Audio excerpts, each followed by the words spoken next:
കണ്ണൂർ കിച്ചണിലേക്ക് നിങ്ങൾക്കെല്ലാവർക്കും സ്വാഗതം. ഇന്ന് നമുക്ക് ഹൈദരാബാദി ചിക്കൻ ലുക്മി ഉണ്ടാക്കിയാലോ. മലായി ചിക്കൻ ഉണ്ടാക്കിയിട്ട് അത് വെച്ചിട്ട് തയ്യാറാക്കുന്ന ഒരു അടിപൊളി സ്നാക്കാണ് കേട്ടോ. വെറൈറ്റിയാണ്. നിങ്ങൾ എന്തായാലും ഒന്ന് ട്രൈ ചെയ്ത് നോക്കൂ. അപ്പോൾ എങ്ങനെയാണ് ഈ ഒരു ഹൈദരാബാദി ചിക്കൻ ലുക്മി വീട്ടിൽ തയ്യാറാക്കി എടുക്കുന്നതെന്ന് നമുക്ക് നോക്കാം.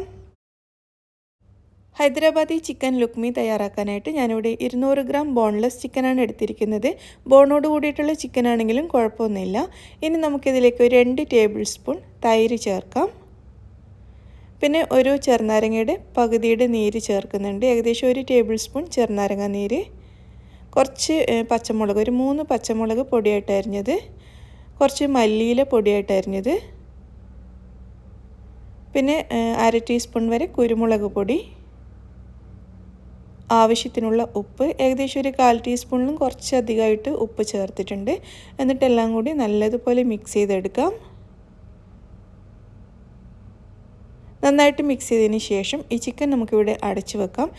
ബാക്കിയുള്ള ഇൻഗ്രീഡിയൻസ് ഒക്കെ റെഡി ആകുമ്പോഴേക്കും ഇതിവിടെ ഇങ്ങനെ അടച്ചു വെക്കാം, റെസ്റ്റ് ചെയ്യാൻ വേണ്ടിയിട്ട് വെക്കാം. ഇനി നമുക്കിതിന് വേണ്ടിയിട്ടുള്ള മാവ് കുഴച്ചെടുക്കണം. ഞാനിവിടെ 1.5 കപ്പ് മൈദയാണ് എടുത്തിരിക്കുന്നത്. മൈദയും ഗോതമ്പും കൂടി മിക്സ് ചെയ്തിട്ടാണ് നമ്മൾ ഈ മാവ് തയ്യാറാക്കുന്നത്. അപ്പോൾ 1.5 കപ്പ് മൈദയിലേക്ക് ഞാൻ ചേർക്കുന്നത് 1/2 കപ്പ് ഗോതമ്പ് പൊടിയാണ്.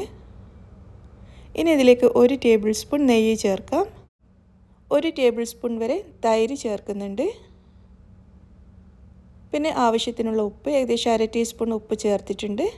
എന്നിട്ടെല്ലാം കൂടി നല്ലതുപോലെ അങ്ങ് മിക്സ് ചെയ്തെടുക്കാം. ഈ മൈദയും ഗോതമ്പും കൂടി നെയ്യൊക്കെ ചേർത്ത് മിക്സ് ചെയ്യുന്ന സമയത്ത് ഒരു ബ്രെഡ് ക്രംസ് പോലെ ആയി കിട്ടും. കണ്ടില്ലേ, നല്ലൊരു ബ്രെഡ് ക്രംസ് പോലെ നമുക്ക് കിട്ടും. അത്രയും സമയം ഇതുപോലെ ഒന്ന് മിക്സ് ചെയ്തെടുക്കാം.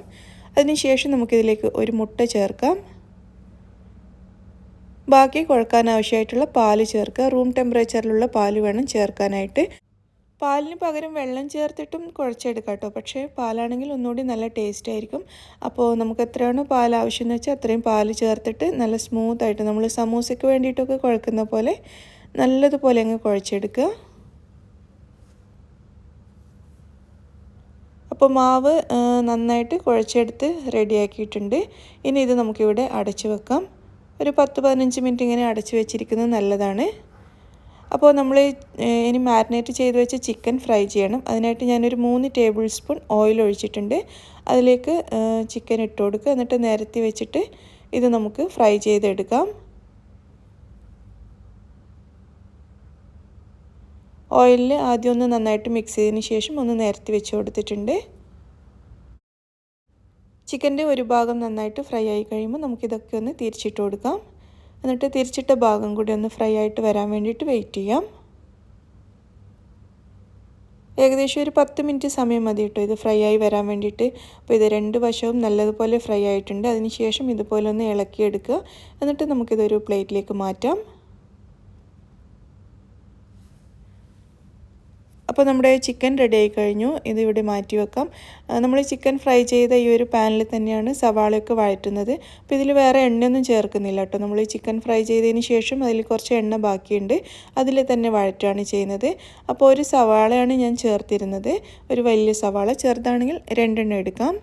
ഇനി ഇതിലേക്ക് 2 പച്ചമുളക് അരിഞ്ഞത്, 2 വലിയ അല്ലി വെളുത്തുള്ളി അരിഞ്ഞത്, ഒരു ചെറിയ കഷ്ണം ഇഞ്ചി അരിഞ്ഞത്, ഇത്രയും ചേർത്തിട്ടുണ്ട്. ഇനി ഇതെല്ലാം കൂടി നല്ലതുപോലെ അങ്ങ് വഴറ്റിയെടുക്കാം.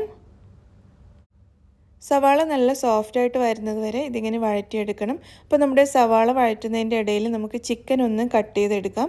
അപ്പോൾ അത് ഞാനൊരു ചോപ്പിംഗ് ബോർഡിലേക്ക് ഇട്ട് കൊടുത്തിട്ട് ഇതുപോലെ ചെറിയ ചെറിയ പീസായിട്ട് കട്ട് ചെയ്തെടുക്കുകയാണ്. അതിന് നമ്മുടെ ചിക്കൻ മുഴുവനും ഇതാ കട്ട് ചെയ്ത് എടുത്ത് വെച്ചിട്ടുണ്ട്. നമ്മുടെ സവാള ഇവിടെ നല്ല സോഫ്റ്റായി മാറിയിട്ടുണ്ട് കേട്ടോ. ഞാനിതിലേക്ക് കുറച്ച് ഉപ്പും കൂടി ചേർത്തിട്ടൊന്ന് മിക്സ് ചെയ്തെടുക്കുകയാണ്. ഇനി ഞാൻ ഇതിലേക്ക് 1 ടേബിൾ സ്പൂൺ ക്രീം ചീസ് ചേർക്കുന്നുണ്ട്. ക്രീം ചീസ് അഥവാ നിങ്ങളുടെ കയ്യിലില്ലെങ്കിൽ ഇതിന് പകരം കുറച്ച് പുളിയില്ലാത്ത തൈര് ചേർത്താലും മതി കേട്ടോ. ക്രീം ചീസ് തന്നെ വേണമെന്ന് നിർബന്ധമില്ല. അപ്പോൾ ചീസ് ചേർത്തിട്ട് നന്നായിട്ട് മിക്സ് ചെയ്തിട്ടുണ്ട്. ഇനി ഇതിലേക്ക് 1/2 ടീസ്പൂൺ കുരുമുളക് പൊടി ചേർക്കാം. പിന്നെ ഒരു 1/4 ടീസ്പൂൺ ചെറിയ ജീരകം പൊടിച്ചതും കൂടി ചേർത്തിട്ടുണ്ട്. ഇത് രണ്ടും ചേർത്തിട്ട് വീണ്ടും നന്നായിട്ടൊന്ന് മിക്സ് ചെയ്തെടുക്കാം. ഇനി നമുക്കിതിലേക്ക് ഒരു 1/4 കപ്പ് ക്രീമും കൂടി ചേർക്കാം. ഞാൻ കുക്കിംഗ് ക്രീമാണ് ചേർത്തിരിക്കുന്നത്. ഫ്രഷ് ക്രീമോ അല്ലെങ്കിൽ തിക്ക് ക്രീമോ ഏതാണെങ്കിലും കുഴപ്പമില്ല. ചേർത്തിട്ട് നന്നായിട്ട് മിക്സ് ചെയ്തെടുത്തിട്ടുണ്ട്. അതിനുശേഷം നമ്മൾ കട്ട് ചെയ്ത് വെച്ച ചിക്കൻ ഇതിലേക്ക് ചേർത്തു. എന്നിട്ട് വീണ്ടും നല്ലതുപോലെ മിക്സ് ചെയ്തെടുക്കാം. ഏറ്റവും അവസാനം കുറച്ച് ഒരു 1.5-2 ടേബിൾ സ്പൂൺ വരെ മല്ലിയില അരിഞ്ഞതും കൂടി ചേർത്ത് മിക്സ് ചെയ്തതിന് ശേഷം നമുക്കിത് അടുപ്പത്തുനിന്ന് മാറ്റാം. നമ്മുടെ ചിക്കൻ ലുക്മിയുടെ ഫില്ലിംഗ് റെഡി ആയിട്ടുണ്ട്. അതുപോലെ നമ്മൾ മാവ് കുഴച്ച് വെച്ചിട്ട് കുറച്ച് സമയം ആയിട്ടുണ്ട് കേട്ടോ. മാവ് നല്ല സോഫ്റ്റായി മാറിയിട്ടുണ്ട്. ഒരു പ്രാവശ്യം കൂടി നന്നായിട്ടൊന്ന് കുഴച്ചെടുക്കാം. അതിനുശേഷം നമുക്കിതിൽ നിന്നും ഒരു ചപ്പാത്തിക്ക് എടുക്കുന്ന അത്രയും വലുപ്പത്തിൽ മാവ് എടുത്തിട്ട് കയ്യിൽ വെച്ച് നന്നായിട്ട് ഉരുട്ടി നമുക്കിത് കുറച്ച് മൈദയും കൂടി ഇട്ടിട്ട് നല്ലതുപോലെ പരത്തിയെടുക്കാം. മാക്സിമം നേരിയതായിട്ട് തന്നെ പരത്താം. അപ്പോൾ ഇതൊരു ചപ്പാത്തിയുടെ അത്രയും വലുപ്പത്തിൽ ഒന്ന് പരത്തിയെടുത്തിട്ടുണ്ട്. ഞാനിത് 3ആയിട്ട് നീളത്തിൽ കട്ട് ചെയ്തെടുക്കുകയാണ്. എന്നിട്ട് 3 പീസിലും നമ്മൾ റെഡിയാക്കി ഫില്ലിംഗ് വെച്ച് കൊടുക്കുക. ഫില്ലിംഗ് കുറച്ചധികം വെച്ചോളൂ. 2-3 ടേബിൾ സ്പൂൺ വരെയൊക്കെ വെക്കാം. അതിനുശേഷം മറ്റേ സൈഡ് പിടിച്ചിട്ട് ഇതുപോലെ മടക്കിയെടുക്കാം. മടക്കിയ എല്ലാ ഭാഗത്തും നന്നായിട്ട് അങ്ങ് ഒട്ടിച്ചെടുക്കുക.